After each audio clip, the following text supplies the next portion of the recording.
Bien, hermanos, que el Señor les bendiga. Vamos a iniciar un nuevo estudio bíblico en torno a la palabra de Dios. Hoy nos corresponde el tema número 6 del libro que lleva por título Una iglesia conforme al corazón de Dios. Y hoy vamos a hablar del tema relacionado con la evangelización, o en realidad el evangelio. ¿Cuál es la premisa o la idea de predicación que nosotros presentamos y cómo eso también demanda algo de las personas? Así que vamos a orar para agradecer al Señor por este día, pedirle que Él nos bendiga, nos acompañe y que podamos glorificarle a través de este estudio. ¿Ya? Oremos. Señor, te damos las gracias en esta tarde por estar reunidos nuevamente en este lugar de oración, de adoración. Y te pedimos, Señor, que tú nos bendigas, que tú nos guardes, que tú nos cuides, Señor, que todo lo que hagamos sea siempre para tu gloria, que ese sea nuestro fin, nuestro propósito, Señor, buscarte a ti, agradarte a ti, Señor, que a medida que te conocemos, a medida que vamos disfrutando de la comunión, podamos también glorificarte y ser siervos útiles, Señor, que sirven para tu gloria, Señor. Te pedimos que tú nos bendigas, que tú nos guardes, Señor. Cuida de cada uno de nosotros, guía también y acompaña a aquellos que vienen en camino, que prontamente se sumarán. Así también te pedimos la bendición por aquellos que nos están viendo a través de la transmisión, aquellos que por diversas razones no podrán acompañarnos también, bendíceles, Señor, y que esta instancia sea de edificación para cada uno de nosotros. Te pedimos todo esto, en los méritos de Cristo, oramos. Amén. Amén. Bien, hermanos, hoy voy a usar PPT, no acostumbro usar, así que hoy va a ser una excepción, ¿ya? Básicamente es por temas de algunas cositas gráficas que les quiero mostrar, así que pensé de que era mejor hacerlo a través de la pantalla más que yo decírselas, así que más que nada por eso hoy día vamos a estar usando, ¿ya? ¿Se ve bien, cierto? ¿Se alcanza? Ya, perfecto. Para iniciar esta clase que tiene que ver con la evangelización, yo les quiero traer un dato concreto que está en el censo que se realizó, si no me equivoco, el año pasado, el censo 2024, en donde se hace la pregunta en relación al credo, cuál es el credo religioso de las personas, ¿ya? Posiblemente no todos participaron del censo, pero sí la información que está ahí es útil, nos sirve para tener una idea. Y en función de eso, yo les traigo ahí los registros. Si usted ve la primera barra, que es la barra en azul, ese es un 54% que corresponde a 8.168.978 personas que afirman ser católicos, ¿ya? Ellos afirman ser católicos romanos en este caso, ¿ya? Luego, si vamos a la segunda categoría, un 16,3%, cercano a 2,5 millones, aprox, dice que es evangélico protestante, ¿ya? Un número bien bajo en realidad, un 16% que es evangélico o protestante, mientras que un 1,3%, equivalente a casi 200.000 personas, afirman ser cristianos o profesan una religión que es otra religión relacionada con Cristo, o que no se identifican con el catolicismo romano, ni con el protestantismo, ni iglesia evangélica, ¿ya? Por lo tanto, si nos fijamos en esos tres, podríamos decir de que ahí está el mundo cristiano, por decirlo de alguna forma. Ese mundo cristiano, si sumamos, nos daría aproximadamente un 71,6% del pueblo chileno, o aquellos que participaron de este censo, dirían que son cristianos o que profesan una fe que muestra a Cristo, que tiene a Cristo como la base, ¿ya? También les traigo ahí lo que está en rojo, que un 25%, o sea, un cuarto de la población chilena, dice derechamente que no profesa ninguna de estas religiones, de todas las que se presentan ahí. Y el 2,6% restante incluye a las otras religiones, testigos de Jehová, mormones, budismo, todas estas religiones que no son cristianas están en un 2,6%. Entonces, ¿qué es lo que yo les quiero mostrar con este dato? Y de aquí viene la reflexión. Aproximadamente tenemos cercano a un 71% del pueblo chileno que es cristiano o dice serlo. Si tuviésemos que tomar un dato en función de personas, podríamos decir que casi 3 de cada 4 personas son cristianas o profesan una religión que tiene a Cristo. Pero ahí salta la pregunta, y esta es la pregunta que yo les quiero hacer. ¿Nuestra sociedad chilena refleja que conoce a Cristo? O sea, si estamos diciendo de que casi 3 de cada 4 personas profesan o dicen creer en una religión que tiene a Cristo como base, la pregunta es, ¿nuestra sociedad en sí demuestra que 3 de cada 4 personas son cristianas? No. Claramente no. Claramente no. Y Miguel Núñez, cuando hace una reflexión, él hace lo mismo, pero a nivel de América Latina, a nivel de continente. Hay continentes donde hay mucho cristiano, hay mucho evangélico, pero la sociedad muestra o pareciera ser de que en realidad no es cristiana. Hay crímenes, hay corrupción, hay una falta de ética, por decirlo de alguna forma. Los principios cristianos no están ahí. Entonces, ¿cómo puede ser que en una sociedad en donde casi 3 de cada 4 personas, como aquí en Chile, es cristiana o dice creer en Cristo, la sociedad no refleje eso? ¿Será que hay algo mal ahí? ¿Será que a lo mejor algo falló en esta encuesta o derechamente no necesariamente son cristianos o no necesariamente viven conforme a los principios de Cristo? Y yo creo que esa es una pregunta válida que tenemos que hacernos. Entonces, si seguimos esta lógica, y esto tiene que ver con la predicación del Evangelio, podríamos decir de que hoy en día no se está predicando el Evangelio correctamente. Porque si el Evangelio se predicase correctamente, estos 3 de cada 4 cristianos de verdad podrían influenciar en la cultura, en la sociedad. Las personas en realidad, y esto es algo que podemos verlo continuamente, buscan los beneficios de la fe en vez de la fuente de esa fe. Por ejemplo, ¿qué es lo que a la gente le llama la atención? Lo que es la sanidad, los milagros o el dinero, como lo veíamos en la clase anterior. Cuando en realidad deberíamos buscar a la fuente de eso, que es Cristo. La gente a veces quiere los beneficios de eso. A veces la gente se acerca a la iglesia por sanidad o para que sus problemas se resuelvan solamente, pero en realidad nunca conocen a Cristo. Y ese es un problema también que hay mucho en nuestra sociedad. Por otro lado, y en función de eso, las iglesias muchas veces acomodan el mensaje a fin de no incomodar a las personas. Y eso también es muy típico en la iglesia. A fin de que esa persona que llegó no se vaya o no se sienta incómoda, vamos a darle un evangelio más suave, porque si no el hermano se nos va. Pasa muchas veces también eso, y no se predica a Cristo. Por lo tanto, lo que se hace es formar personas que no son nutridos con el evangelio, sino que son nutridos con ciertas verdades bíblicas. Pero a la hora de vivir como Cristo manda, esas personas no lo viven. Entonces también hay que tener cuidado con eso. Y como último punto, muchas veces el fin o la meta de las religiones que nosotros vemos está centrada en el hombre y no en Dios. Y ese también es un problema que ha entrado en las iglesias, esto que nosotros llamamos como el humanismo. Religiones o credos religiosos, por llamarlo de alguna forma, que buscan que el ser humano, el hombre, sea el centro de la adoración. Y todo gira en torno al hombre. Y si el hombre moderno ha cambiado, bueno, la religión debe cambiar, porque el hombre es el centro. Cuando en realidad el centro de la fe cristiana es Dios, es Cristo. Y Cristo no cambia, Cristo es inmutable, por lo tanto la religión no debe cambiar. Se mantiene tal cual como el Señor la predicó, como la iglesia apostólica la vivió. Por tanto, teniendo este diagnóstico, el autor, en este caso Miguel Núñez, nos invita a mirar el ejemplo de la iglesia apostólica.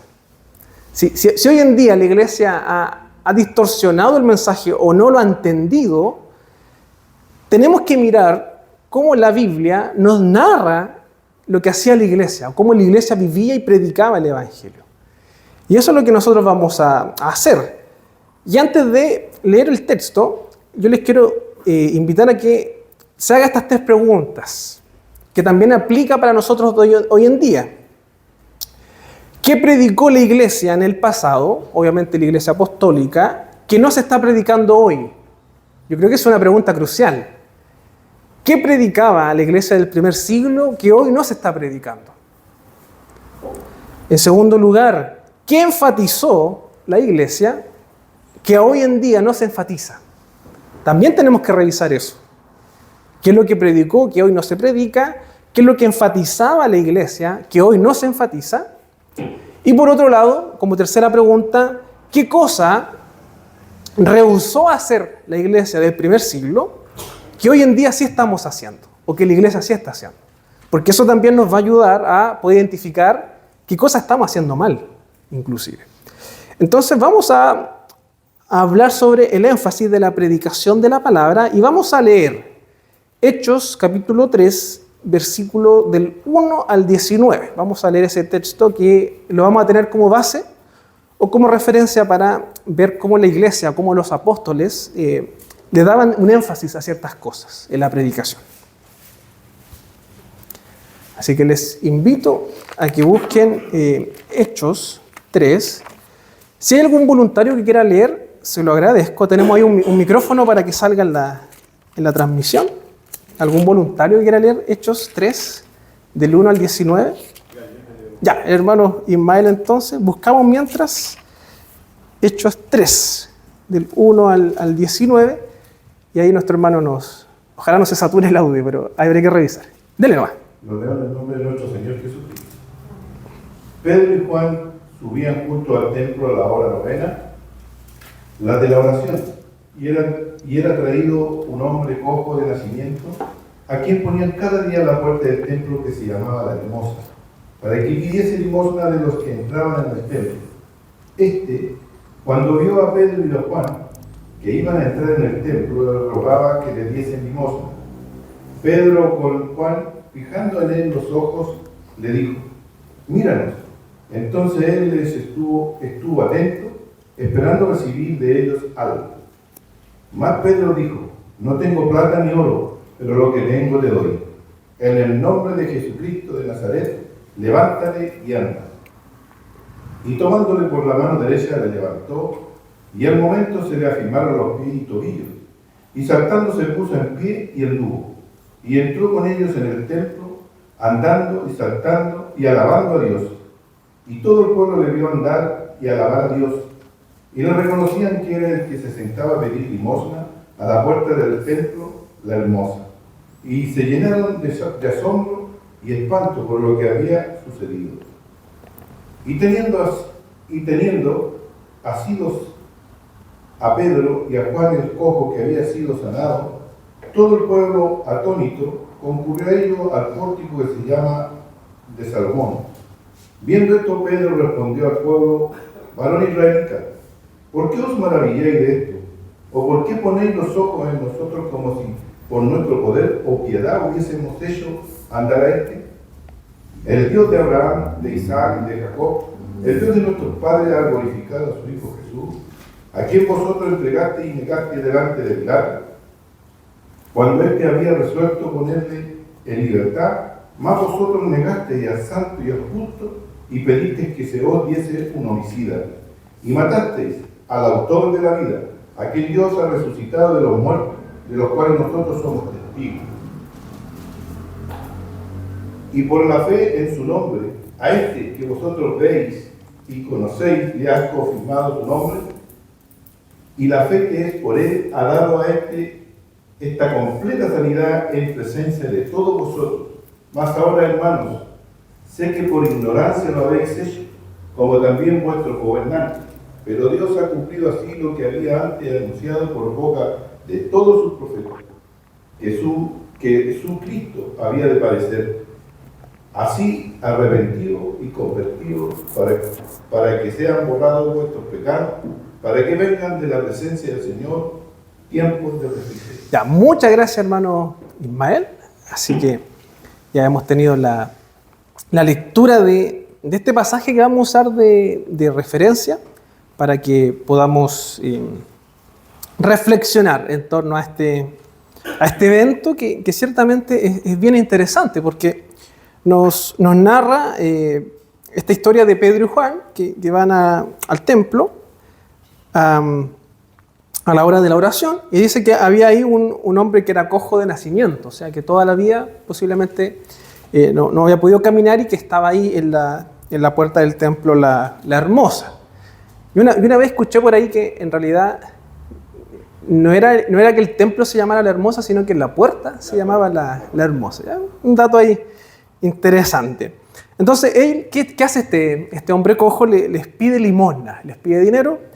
Pedro le dice, no tengo plata ni oro, pero lo que tengo te doy.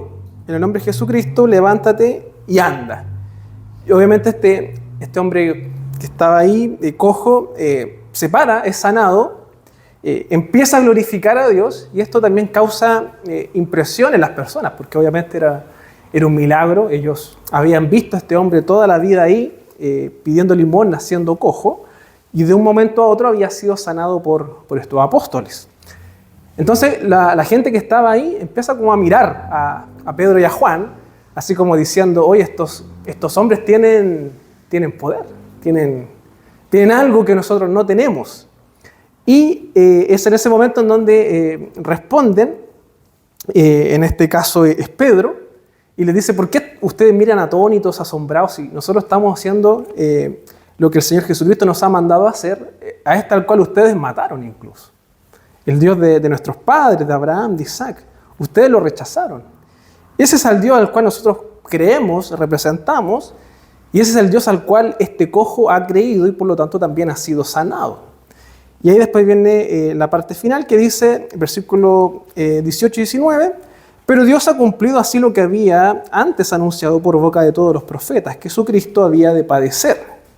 Así que arrepentidos y convertidos para que sean borrados vuestros pecados, para que vengan de la presencia del Señor tiempos de refrigerio. ¿Ya? Esa es la historia de este hombre cojo que vamos a ocupar como referencia. ¿Ya? Así que, ¿qué ideas podemos sacar de esto? Y esto también nos presenta el libro. En primer lugar, vemos que Pedro y Juan iban de camino al templo, que era el lugar donde se predicaba la palabra de Dios. ¿Ya? En aquella época, el templo era un lugar muy concurrido, en donde, obviamente, ir al templo significaba que era un espacio, un lugar donde iba a pasar mucha gente y era una oportunidad para predicar la palabra de Dios. Entonces, fíjense cómo este relato, si bien podría ser el centro de la historia, este milagro, parte diciendo de que son los apóstoles los que van al templo. Ellos van a predicar, ellos van a anunciar la palabra de Dios. Ese es su objetivo. Y eso es lo que vemos en el versículo 1, que era que ellos van al templo, que es el lugar donde se predicaba. También como idea podemos sacar que las obras milagrosas dependían de la voluntad soberana de Dios. El poder no estaba en los discípulos. Y eso es lo que dice el versículo 12. Viendo esto, Pedro respondió al pueblo, varones israelitas, ¿por qué os maravilláis de esto? Las personas pensaban de que Pedro y Juan tenían el poder. Y ellos responden, ¿por qué se maravillan? ¿O por qué ponéis los ojos en nosotros? Como si por nuestro poder o piedad hubiésemos hecho andar a este. ¿Qué es lo que está diciendo acá Pedro? Este poder que ustedes ven no está en nosotros. Este poder es del Evangelio de Dios. Es el Señor quien ha obrado. Por lo tanto, esta idea de las obras de sanidad que hablábamos también al inicio, de que muchas veces las personas buscan ese beneficio de Dios, en realidad es algo que depende del Señor, no depende de las personas. Y esto es interesante porque podríamos usar este mismo texto para echar por tierra todas estas campañas milagrosas de vino tal sanador. Y Él va a sanar porque Él tiene ese poder. ¿Qué nos dice acá el relato? Que incluso ni Pedro ni Juan se atrevieron a decir que ellos tenían el poder para sanar. Ese poder, ¿quién lo tenía? El Señor. Ese era el poder que venía de Dios. Ellos no lo hacían. ¿Cuál era el foco de ellos? ¿Andar sanando? ¿Cuál era el foco de ellos? Evangelizar, predicar. En tercer lugar, la predicación de la palabra fue acompañada de señales milagrosas. y no al revés. Y ese también es un problema que tenemos hoy en día en las iglesias, que se cambia el orden. A veces las personas buscan señales, milagros, hechos sobrenaturales, en vez de escuchar la palabra. Y a veces las iglesias transan con eso. Y este relato nos muestra lo contrario. La predicación de la palabra fue acompañada de estas señales. Y uno podría decir, ¿pero por qué? Si el cojo fue sanado, hay una señal ahí. Pero en realidad ese no es el foco. Veamos lo que dice el versículo 16. Está hablando del cojo y de Cristo. Y dice, y por la fe en su nombre, a este, está haciendo referencia al cojo, que vosotros veis y conocéis, le ha confirmado su nombre. Y la fe que es por él, que por él ha dado a esta completa sanidad en presencia de todos vosotros. Entonces este milagro, o dicho de otra forma, el verdadero milagro no fue la sanidad. En primer lugar fue la fe de este cojo. Y esa fe del cojo, que estaba ahí en las puertas del templo, fue acompañada de esta señal. Y eso es lo que dice el relato. La fe de este cojo fue acompañada por esta obra milagrosa, y por la fe en su nombre a este que vosotros veis y conocéis, le ha confirmado su nombre. Y la fe que es por él ha dado, a esta completa sanidad en presencia de todos vosotros. Entonces, la predicación de la palabra va acompañada de las señales milagrosas, y no al revés. Hay que tener también cuidado con eso. A veces las iglesias buscan lo milagroso en vez de la palabra. En cuarto lugar, la esencia del mensaje no son las señales ni los eventos portentosos ni sobrenaturales, sino el arrepentimiento. Versículo 3 y 4 dice lo siguiente. Cuando vio a Pedro y Juan que iba a entrar en el templo, le rogaba que le diesen limosna. O sea, este hombre cojo estaba pidiendo dinero.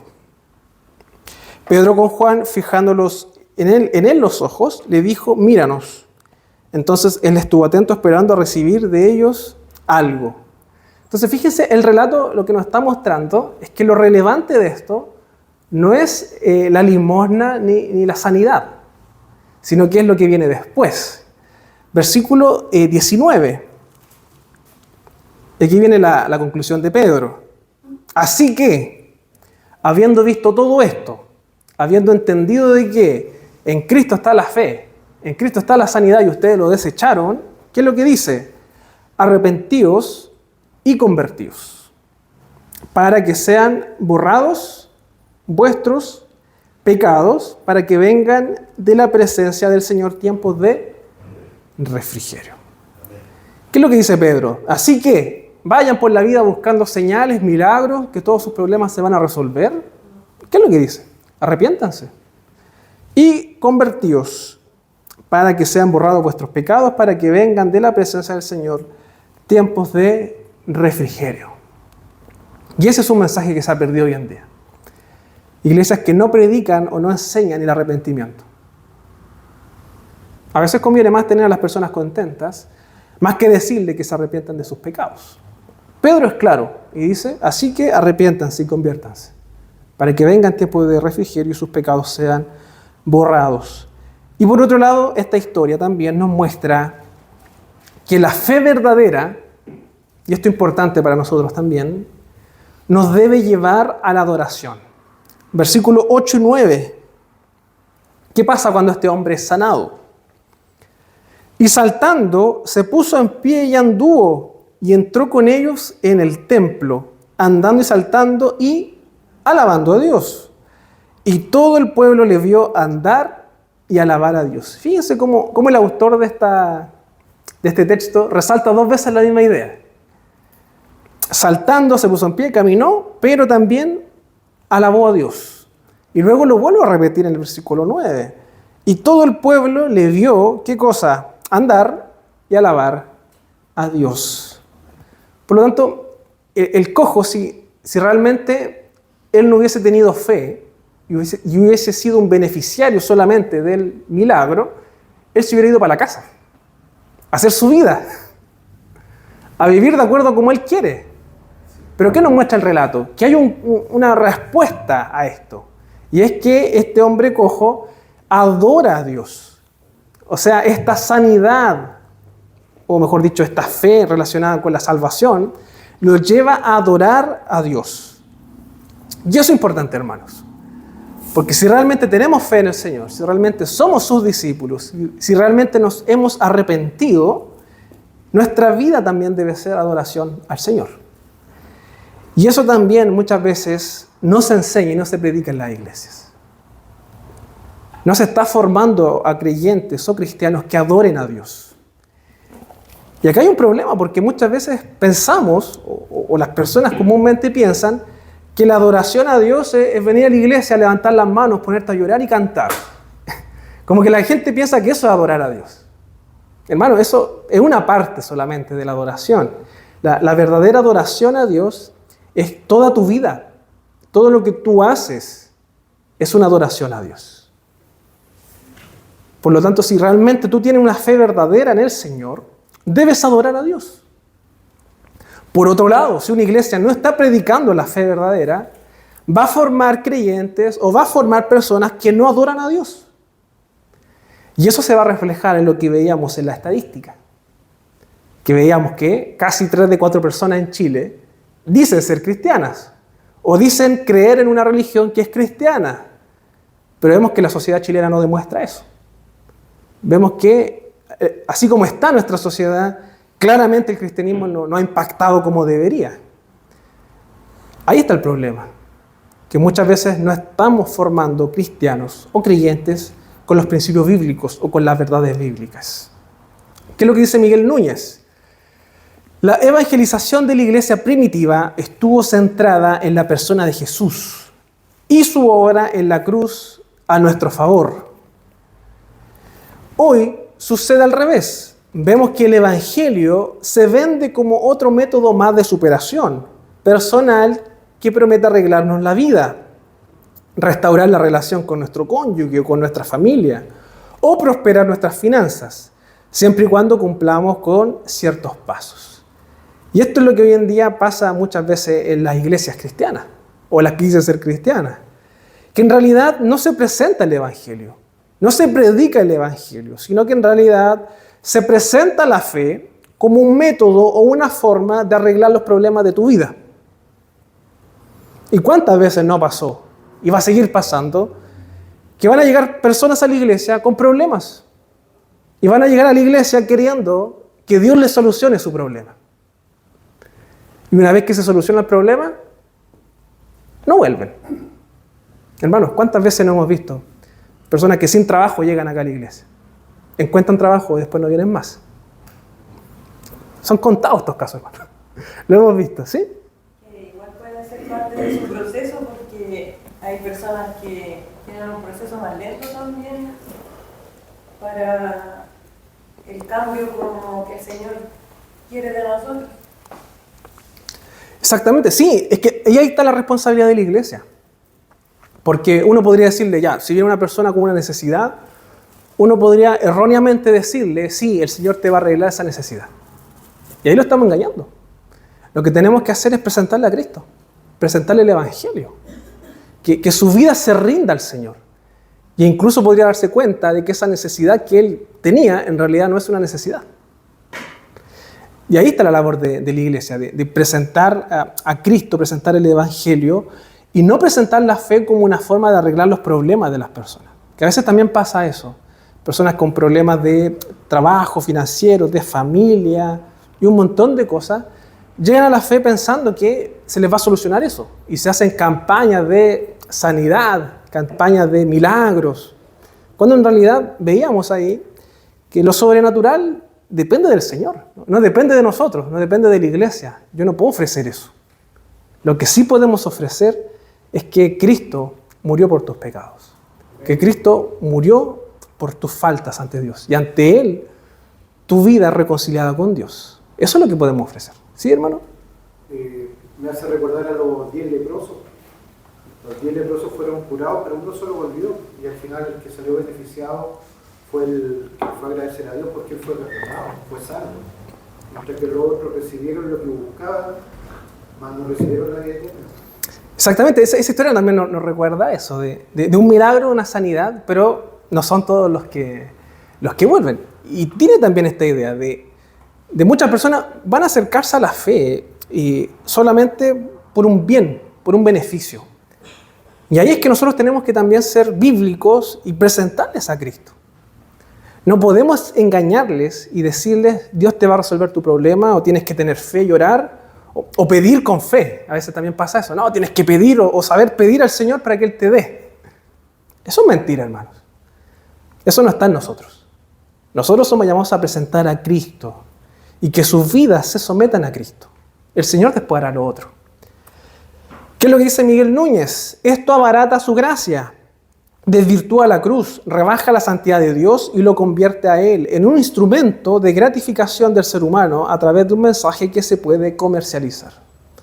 Y a veces pareciera que eso, que la iglesia en realidad, o la fe es un producto que las iglesias ofrecen a la gente. Y ojalá esforzarnos por hacer un producto bonito, un producto agradable, un producto que no incomode, un producto que no demande sacrificio, un producto que no demande renunciar a ciertas cosas. Un evangelio light, un evangelio fácil. Miguel Núñez nos dice, esto es rebajar la gracia. Es desvirtuar lo que Cristo ha hecho por nosotros. El Señor Jesucristo fue claro al decir de que Él llamaba a que sus discípulos renunciaran a sus vidas y que lo siguieran, que mueran a sí mismos. Y este es el punto que nos se enseña, el verdadero arrepentimiento. Que esta es la esencia del Evangelio. Si en una iglesia no se predica arrepentimiento, en realidad esa iglesia no está predicando el Evangelio. Vamos con algunos textos bíblicos que están ahí, si me pueden ayudar a buscarlos, hermanos, por favor. Sí. Antes de avanzar más, ¿cómo podríamos entender el versículo? A ver, me parece que es el versículo 6. Sí. Dice, más Pedro dijo, no tengo plata ni oro, pero lo que tengo te doy. ¿A qué se refiere lo que tengo? Bueno, la persona que estaba ahí estaba pidiendo una limosna, ni siquiera estaba pidiendo ser sanado. Pero Pedro le dijo, no tengo plata ni oro, seguramente era eso lo que quería, podría decir alguna moneda, no sé. Pero él le dice, no tengo plata ni oro, más lo que tengo. O sea, ¿a qué se refiere con eso lo que Pedro tiene? Lo que tengo, ya, muy buena pregunta. Tendríamos que hacernos esa pregunta. ¿Qué es lo que Pedro y Juan tenían? Y a la luz del texto tenemos que ver qué es lo que Pedro y Juan le dan, porque eso es lo que tenían. ¿Qué es lo que ellos le dan? Fe. El Evangelio del Reino. La sanidad va de la mano con eso, pero en realidad es el Evangelio. ¿Se acuerdan? Y esto va muy conectado con unas palabras de Jesús cuando los discípulos de Juan el Bautista van a preguntarle por lo del reino. ¿Y qué dice Jesús? ¿Se acuerdan o no? Está en Mateo, creo. Vamos a buscarlo, creo que está en Mateo. El primer capítulo por ahí.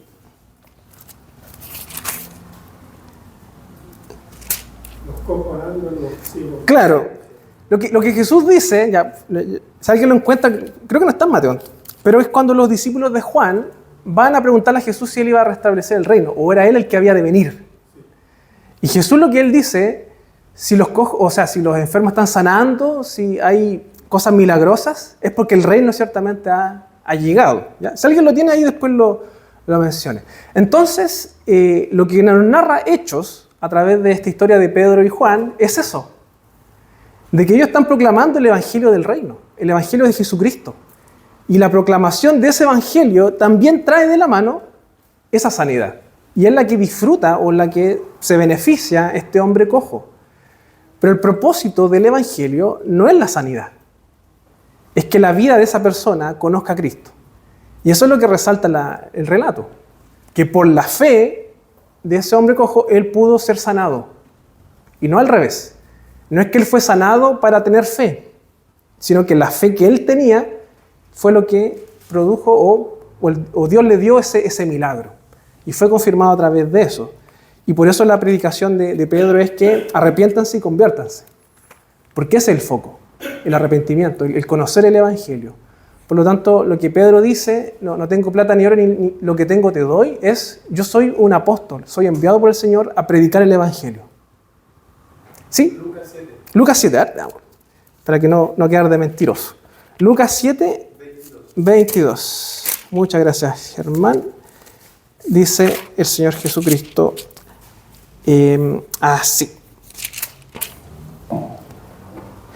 Claro, y respondió Jesús, les dijo, haced saber a Juan lo que habéis visto y oído.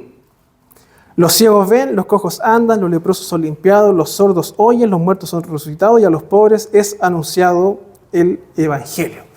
Ese es como el pack que viene de la mano con el reino. Cuando Jesús dice el reino ha llegado, bueno, que el reino llegue trae también esas consecuencias. Vayan y díganle a Juan eso. Si ustedes ven que los cojos son sanados, que los ciegos ven, es porque el reino ciertamente está. Entonces ahí también podemos tener una aplicación para la iglesia. Y si alguien viene a pedirnos alguna ayuda monetaria o social, ¿qué debemos hacer como iglesia? Es interesante esa pregunta a la luz de este texto. ¿Qué deberíamos hacer? ¿Le damos aquello que necesita? ¿Le predicamos el Evangelio? Mostrarle el Evangelio primero. ¿Ya? Eso es lo primero. Después sería nuestra voluntad qué le podríamos dar materialmente, pero primero tenemos que entregarle el Evangelio. Cuando vemos esta historia de Jesús diciendo de que el reino ha llegado porque hay eventos que están ocurriendo, y lo vemos también en Hechos 3 que acabamos de leer, lo que está mostrando el relato bíblico es que la manifestación del reino de Dios trae también consecuencias en el mundo que son las reversiones de los efectos del pecado. Y eso es lo que Jesús dice. El pecado ha traído que personas no vean, que personas sufran por problemas de salud. Bueno, yo las vengo a sanar. El Evangelio eso trae. Y eso es lo que vemos también en Hechos. Por lo tanto, si nosotros nos llega a pasar eso de que se acerca alguna persona que tiene alguna necesidad, nosotros en primer lugar les presentamos el Evangelio, que es el mensaje que Dios nos ha dado. Pero eso no quita que, dado que somos los portadores del mensaje del Evangelio, también seamos agentes activos del cambio en la redención. Por lo tanto, si está en nosotros el ayudar económicamente a alguien, podemos hacerlo y debemos hacerlo. Pero ese no es el foco final, o no es el objetivo final, sino que el objetivo final es Cristo, el Evangelio. La ayuda es el complemento, es el beneficio, la consecuencia de la fe. Pero somos llamados a predicar el Evangelio y también a ayudar. ¿Hermano Igor? Hermano, no sé si está correcto, pero encontré algo que es como una explicación también teológica. Y dice, la frase de Pedro significa que las riquezas verdaderas no son materiales, sino espirituales. Al decir no tengo plata ni oro, Pedro explica que no podía darle dinero al mendigo, pero que poseía un poder mayor, la autoridad de Cristo para sanar, la cual le entregó en el nombre de Jesús. El pasaje subraya que la fe, el poder espiritual y la gracia divina son más valiosos que las riquezas materiales. Lo que está haciendo la explicación es poner en orden las cosas. ¿Qué es más importante, lo material o lo espiritual? En este caso, el espiritual, o sea, la fe en Cristo, el sometimiento a Cristo. Y el resto de las cosas también van añadidas, por decirlo de alguna forma, porque este cojo es sanado. Entonces no podemos negar de que la fe también trae el beneficio de sanidad en este caso. Por lo tanto, va de la mano en ese sentido. Sí, yo entendería que está bien. Vamos, hermano, con los textos, porque ya estamos en la hora. Si me pueden ayudar con Mateo 3, del 1 al 2, Mateo 3, 8, Mateo 11, 20, 22, Marcos 1, 15, Lucas 5, 32 y Lucas 13, 3. ¿Alguien tiene Mateo 3, por favor? Ya, hermana Jessica, nos lee Mateo, por favor. Mateo 3, del 1 al 2. En aquellos días vino Juan el Bautista predicando en el desierto de Judea y diciendo: arrepentíos, porque el reino de los cielos se ha acercado. Pues este es aquel de quien habló el profeta Isaías cuando dijo: voz del que clama en el desierto, preparad el camino del Señor, enderezad sus sendas. Ya, muchas gracias. Entonces, ¿qué es lo que dice Juan el Bautista? Arrepentíos, porque el reino de los cielos se ha acercado. Vamos con Mateo 3:8, este lo voy a leer yo. Juan el Bautista también va a decir: haced pues frutos dignos de arrepentimiento. Nuevamente está esta idea de arrepentimiento. Vamos con Mateo 11, 20-21. Si alguien lo tiene, que lo lea. Entonces comenzó a reconvenir a las ciudades en las cuales se había hecho mucho de sus milagros, pero no se habían arrepentido, diciendo: ay de ti, Corazín. ¿Está bien? Sí, está bien. Sí. Sí. ¿Y de qué es? Está haciendo referencia a ciudades o pueblos. Ah, es un lugar. Sí, porque está con mayúscula. Si fuese corazón, a lo mejor que está mal escrito estaría con minúscula. Sí, es una ciudad. Ay de ti, Corazín, ay de ti, Betsaida, porque en Tiro y en Sidón son eran ellos los milagros que han sido hechos en vosotros. Tiempo a que se hubieran arrepentido en silicio y en ceniza. Bien, nuevamente está este llamado al arrepentimiento. Y acá cita estos dos lugares, Corazín y Betsaida. Porque si en Tiro y Sidón se hubiesen hecho los milagros que se han hecho en vosotras, tiempo que se hubiesen arrepentido en silicio y en ceniza. Nuevamente esta idea de arrepentimiento. Marcos 1:15.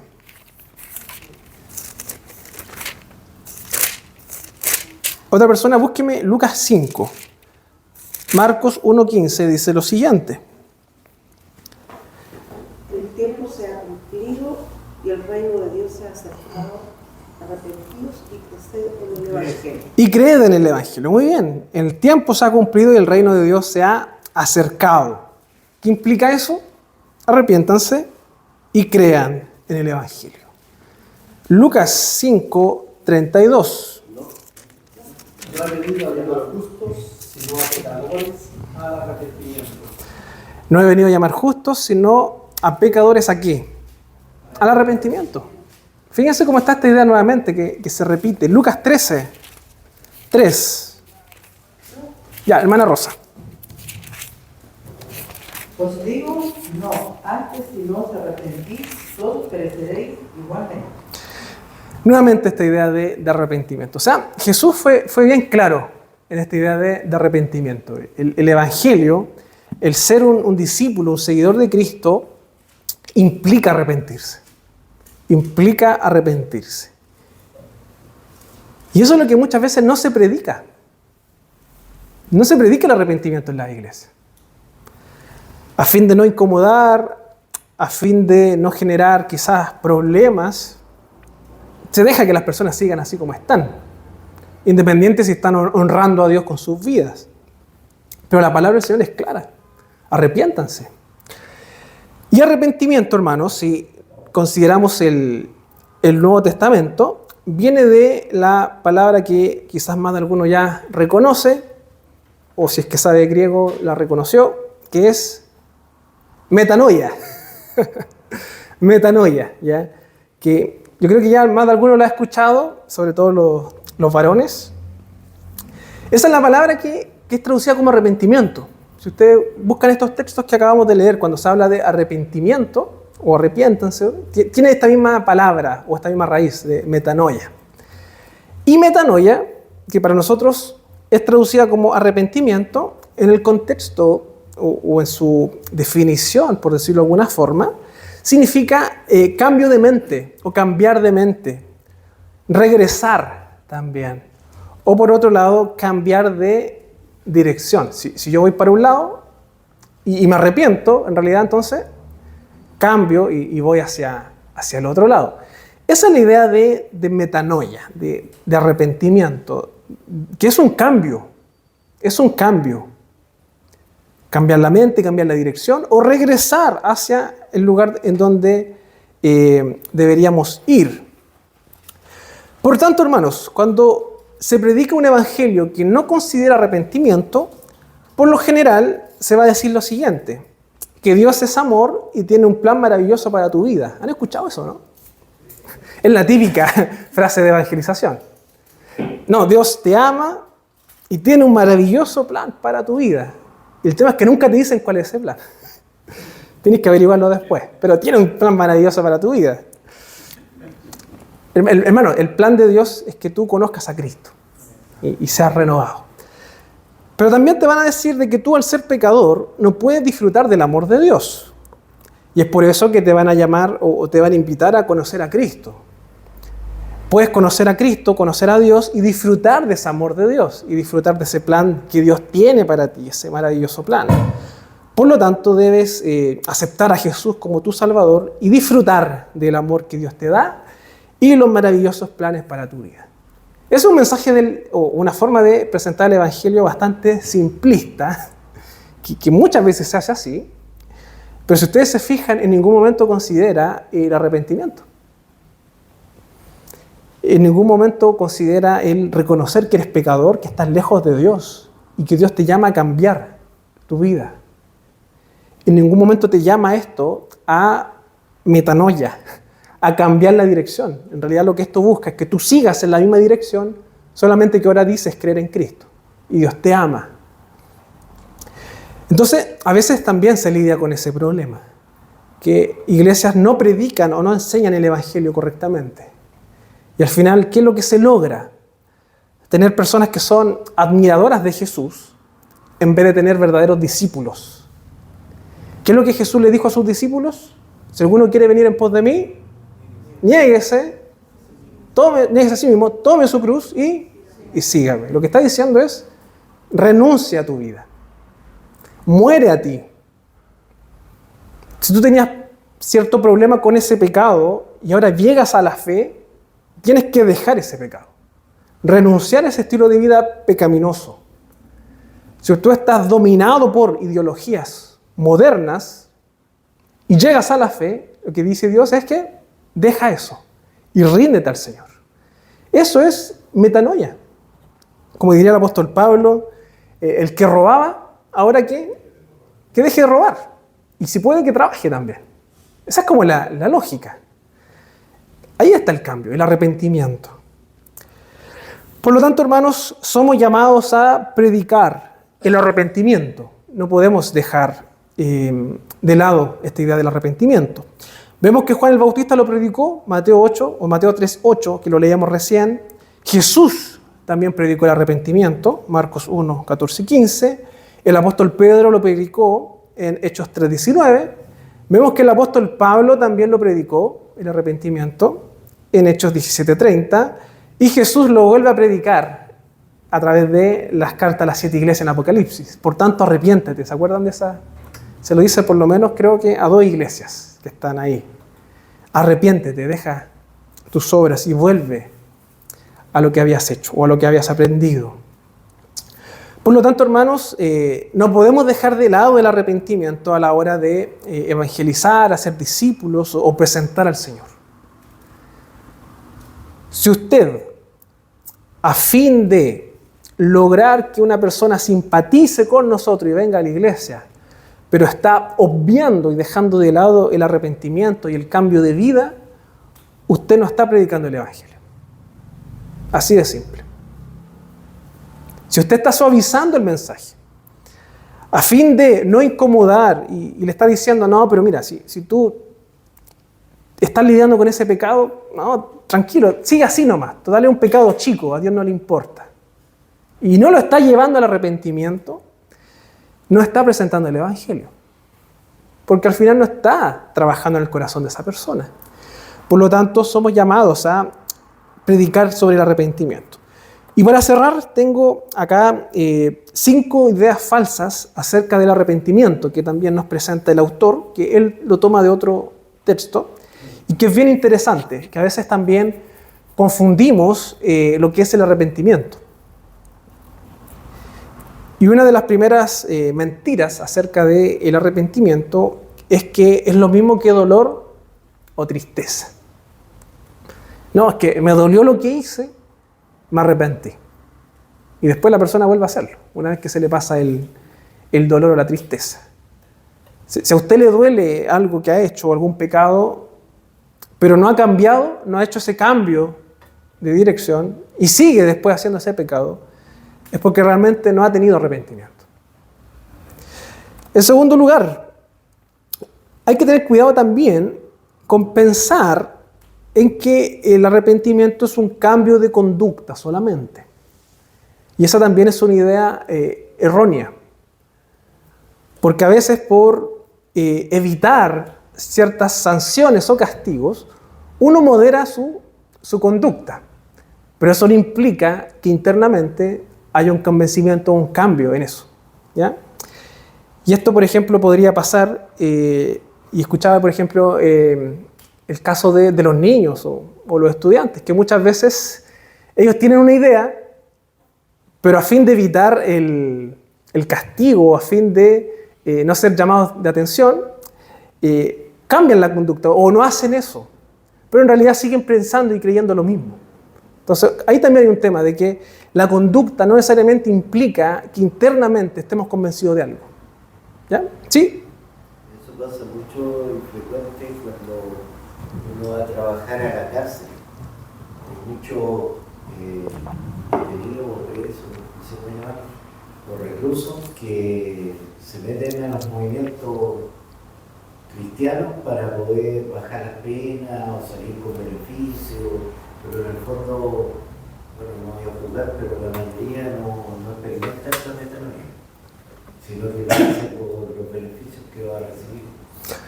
Exactamente, e incluso, bueno, hay de todo en la viña del Señor. Incluso pasa en las iglesias también. Podría pasar en la iglesia. Y de hecho, esta idea se me hizo muy conocida, o la enlacé con esto de el típico borrachito que llega a la fe o llega a la iglesia, que anda todo maloliente, mal vestido.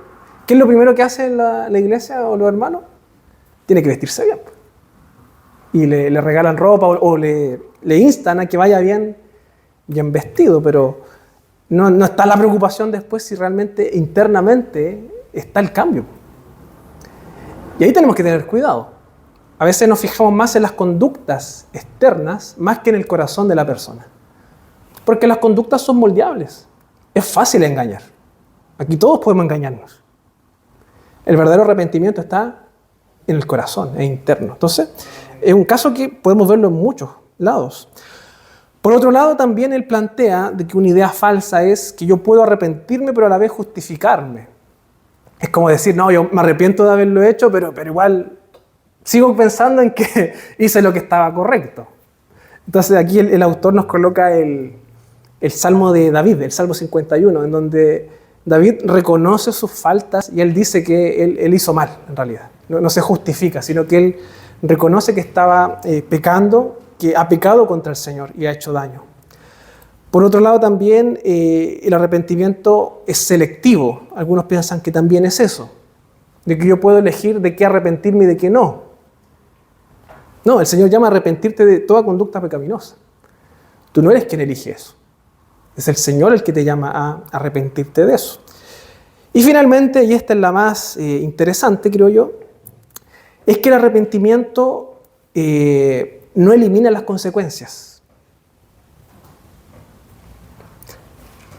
Y un ejemplo típico es que usted, no sé, consuma alcohol, maneje, cause un accidente y eso le cuesta la vida a otra persona. Es posible que usted se arrepienta genuinamente y el Señor perdone ese pecado. Pero eso no lo libra de la justicia y de las consecuencias de esos pecados. Y lo mismo también pasa en la iglesia.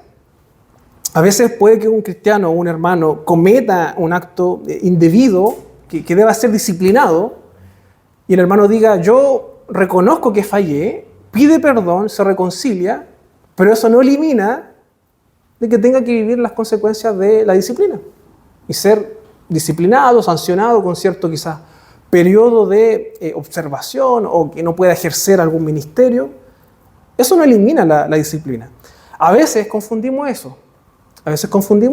Y pensamos de que por una declaración de arrepentimiento, ¿no? Que yo realmente reconozco que me fallé y me reconcilié con las personas y está todo bien, me voy a zafar de las consecuencias. Hay que también tener cuidado con eso. Porque el Señor también permite que vivamos esas consecuencias, a fin de que seamos más como Cristo, que nuestro carácter sea formado. Por lo tanto, no olvidemos de que el verdadero arrepentimiento no implica que podamos evitar algunas consecuencias de actos. ¿Sí? Sí, el ejemplo que tenemos en la Biblia es el apóstol Pablo. Cuando el apóstol fue llamado, lo primero que Ananías se dudó de decir, yo tengo que ir cuando él persigue a la iglesia, pero voy más a lo que le dice el Señor. El Señor le dice que este va a ser instrumento mío y él va a saber lo que tiene que padecer por mi nombre, y sabemos todo lo que padeció Pablo. Entonces ahí, a pesar de que fue un gran apóstol, un gran seguidor del Señor, llegó todo lo que el Evangelio de Dios sufrió todas las consecuencias. Exactamente. Sufrió consecuencias gravísimas. Sí, y se me venía a la mente también el caso de Moisés.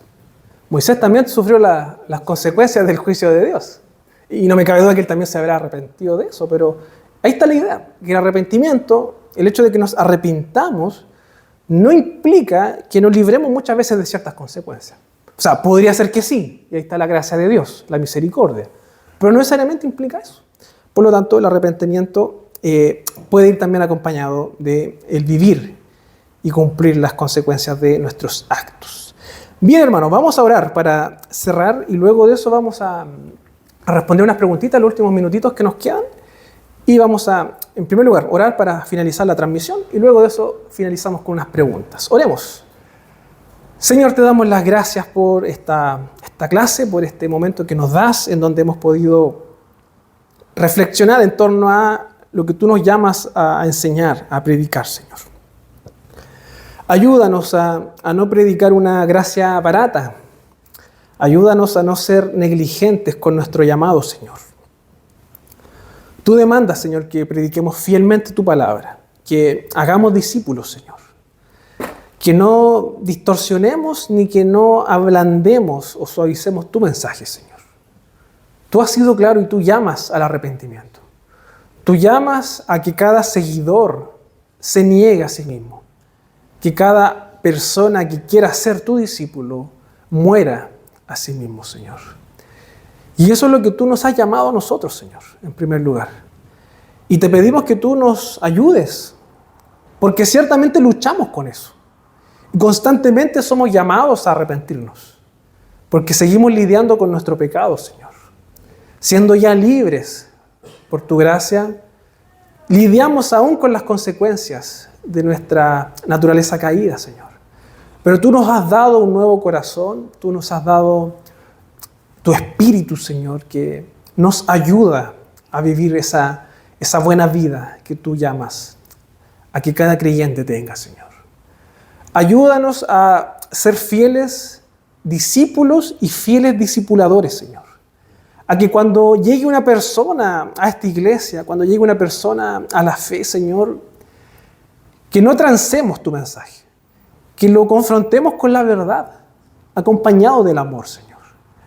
Que podamos decirle que debe arrepentirse de sus pecados para así glorificarte, que a través de Cristo hay perdón y salvación. Pero líbranos, Señor, de caer en este error de muchas veces predicar o enfocarnos en los beneficios, en enfocarnos en sanidades, en milagros, en solución de problemas, en trabajo, en arreglar problemas familiares, Señor. Esa no es la esencia del Evangelio. La esencia del Evangelio es Cristo y este crucificado, Señor. Y por tanto, tú demandas que todo hombre se arrepienta en todo momento, Señor. Y sabemos de que la fe, el Evangelio, el reino, traerá también esas consecuencias y esos beneficios, Señor. Ayúdanos a no intercambiar estos dos elementos y que podamos ser fieles en nuestro llamado a ser discípulos. Te damos gracias por esta clase, por este estudio y te pedimos tu bendición. En el nombre de Jesucristo oramos. Amén.